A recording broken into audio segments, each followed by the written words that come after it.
So, gentlemen, it's an absolute privilege to hand you your awards. I'm going to ask you the question that we ask all our recipients and our nominees. And the question is, in absolute essence, what have you learned about how to be a successful leader? And I like to add, which you wish you knew early on in your ambitious life. In essence, give us the best tip you can think of in leadership. You can start with Thabiso. Thabiso, please go for it. Yeah, thanks, Adrian. I think leadership. I think it means a lot of things, but I think one of the things for me is leadership is not expecting other people to do things that I'm unwilling to do myself. I think as a leader, the essence of that is that you know there's a requirement for you to direct and to do all of those things that you do as a leader. But I think that there needs to be a willingness to be able to show more than you tell often, but to be willing to go where you're asking people to go, and to be able to do things that you're asking people to do. And I think that is the kind of leadership that draws people and that inspires people. And I think when people can understand that the person that I look up to, the person that I'm behind, is willing to do things that they're asking me to do, they're willing to walk with me in the trenches, as it were. I think there's a greater appreciation there. And I think, in earlier conversations, we spoke about, the distrust that sometimes happens. And I think that's possibly where it comes from. But there needs to be a willingness to be able to walk and do those kind of things. But I think another thing for me is that one of the things that I wish that I understood earlier on about leadership is that, when we grow up as boys, we often think of leadership as, this gung-ho, rah thing. Strong. And I think with age, I've come to understand that, leadership is actually very, very empathetical. You are always concerned and thoughtful about other people. And in fact, I would dare say that leadership is very kind. And I think for me, that's one of the things that has remained with me over the years, is to say, as you lead, I think there needs to be that empathy. I think there needs to be that kindness, and there needs to be that thought for other people that you are influencing. Thabiso, thank you so much. Wonderful words. Thank you so much. Moses? Yeah, thanks, Adrian. I think from my side, as a person, once you start reaching a purpose in your life, the sooner you reach your purpose in your life, the sooner you start realizing quickly that you need to take a leadership role.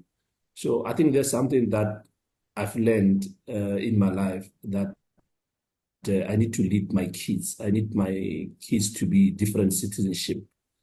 I need the people that report to me to have a quality life, to have a family life. So once you reach that purpose, why you are chosen as a leader, you tend to do a little bit better. Although in the process, you might have been doing things better, communicating better, collaborating better, building trust. But the only thing that I've learned is, I wish I learned it a long time ago, that I need to reach a purpose. I need to know, what do I want for my family? What do I want for my kids? What do I want for the people that report to me?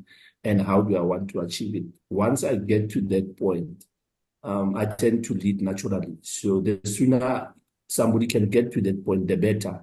And I'm just relating to myself, because I only started truly leading without any expectation, transparency, communicating things as they are, and building a relationship, and making sure that I can allow people to fail as well. And I can also allow people to be trusted, and I can also celebrate with them if they achieve. I've only got to that point after I reached my purpose. So I think that's very important, because if you haven't reached the purpose and you still want to play as a leader, and you're still not sure what you want to achieve as a leader, you can have mixed feelings. You can be leading people with at different levels, not really showing a clear path, or not really giving a clear direction. So sometimes it takes longer to reach a purpose, but I think for me it was one thing that I can perhaps comment on. Thanks, Adrian. Thank you so much, Moses. So powerful. Thank you. Jacques? Thank you, Adrian. Yeah, as I was listening to my friends and their comments, it really brought a lot of my own experiences to the fore. And at the beginning of your slide presentation, there was something that I picked up on, and it was relating to transforming leadership. And something that I feel very strongly about and that I've tried to apply as a leader is that we are transformational leaders. In other words, not, opposed to transactional, we are transformational leaders. In other words, we want to transform people. We want to elevate them, edify them. We want pretty much what we want for ourselves, we want for them as well. As I was listening to what Moses said there, you're interested in their families, you're interested in their well-being, and rather than just seeing what you can get out of them. And I think that to me has been one of the things that's helped me to, in my own leadership style, is to help someone to be better than they were, than they were compared to the first time I met them. So if they're better because of the interaction, because of the leadership that I provided, then I know I've succeeded to some degree. And so I want to leave them better. I want them to be better. So that's the one thing I've tried to apply, in my own leadership style. The other thing that I think, looking back as a younger leader, that I perhaps was lacking, or that I would have liked someone to share with me, may have been something like just, sometimes just slow down a little bit, be a little more sensitive, be a little more alert to things that you kind of miss when you just sort of dashing around. Thabiso, I think you were mentioning that as well a bit earlier on about, that rah, and, you get so engaged in that hype that you perhaps sometimes, lose sight of the finer little details and the finer things. And so I would have liked someone to maybe just put their hand on my shoulder and say, listen, it's okay to just slow down a little bit and just be a little more sensitive, be a little more aware of your environment, meaning, the people you work with.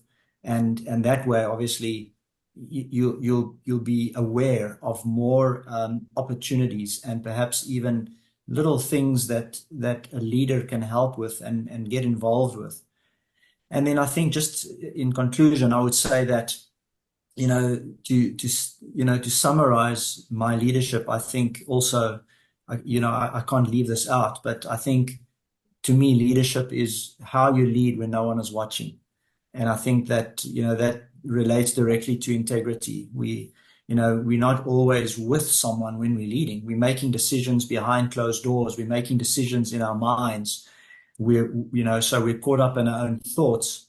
And I think that how we, the thought process, how we think, how we calculate, how we process decisions is really essentially, leadership when no one's watching. And so that to me is important, what you fill your mind with, what you fill your heart with. And, by no means am I a perfect person, but these are a few of the qualities that I've tried to engender and have tried to apply in my own leadership style. And then, of course, just, serving. I think a servant leader is always going to be far more effective than a transactional leader who's just really all about dangling the carrot, and it's all about the numbers and the bottom line. And so, I appreciate the opportunity to share these thoughts. Thank you so much. You gentlemen make me very proud. I'm proud of these nominations in a good way, and I really appreciate it.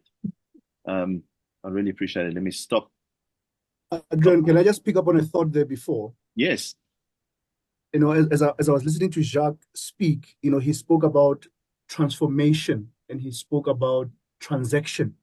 Another word that came to my mind, I think sometimes we become, transitional. We just move people from one place to another, and we're not really about the transformation that Jacques speaks about. And I think it's such a fundamental thing about leadership.